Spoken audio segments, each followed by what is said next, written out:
سلام بچه، خوش اومدید به این ویدیو. همونطور که تامنیل فهمیدین یه وسیله میخوام بهتون معرفی کنم که خودم به دردم میخوره. بذارین من اینو درستش کنم. خیلی خوب.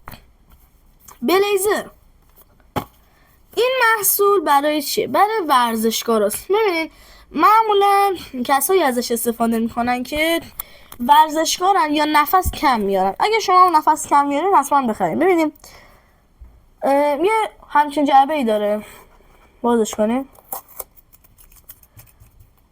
خب اول از همه یه دستمال که نیازی نداره، کارتش که توضیح میده که باید چیکار بکنیم. اول لازم بازم. خیلی ببینید بچه ها، این شکلیه.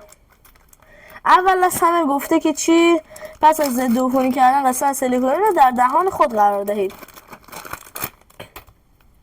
ایناش اینو بازو بسته میکنی. ها این میدونی بچه چیکار میکنه؟ وقتی میذارینش این راه نفس کشیدن رو کم میکنه. ببینید بچه چی دو به آرامی قسمت سیلیکونی رو گاز گرفته. مطمئن شوید که هیچ گونه نشتی هوا وجود نداره. مقاومت دستگاه رو به وسیله ولوم. ببین بچه ها،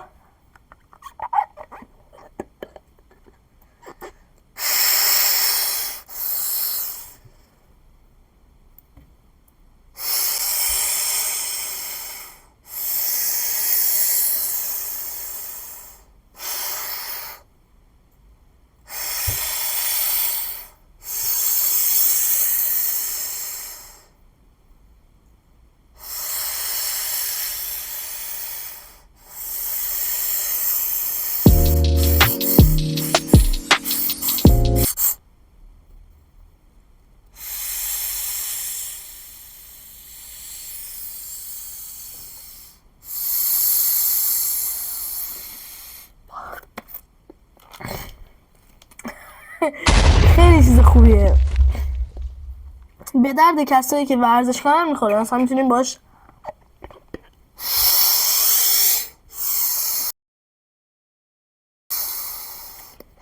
نمیتونیم باش شنا بریم، میتونیم خیلی کار دیگه انجام بدیم. آره دیگه، اینو حتما بخرین، خیلی چیز جالبیه، به درد بخوره. شش باید چیکار کنیم؟ عمل دم و بازدم را با ست‌های 10 تایی شروع کرده و به مرور زمان ست‌های 30 تایی رو شروع کنیم. من الان از این یکم استفاده میکنم و بهتون میگم چه طریقه. حالا هیچ فرقی نمیکنه در حال سعودی.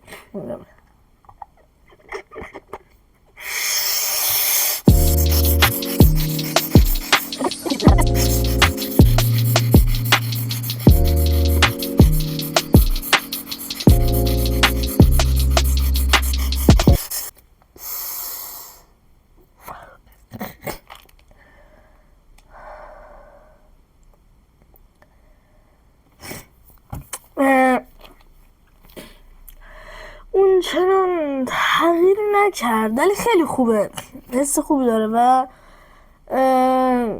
این که گفته تو 2 نوبت در روز 30 بار انجام بدونه. حالا بخواهیش 50 تایی 60 تایی بگم باید یه 2-3 روزی انجام بدم. حالا ویدیو کوتاه میذارم در موردش که شاید هم نذارم.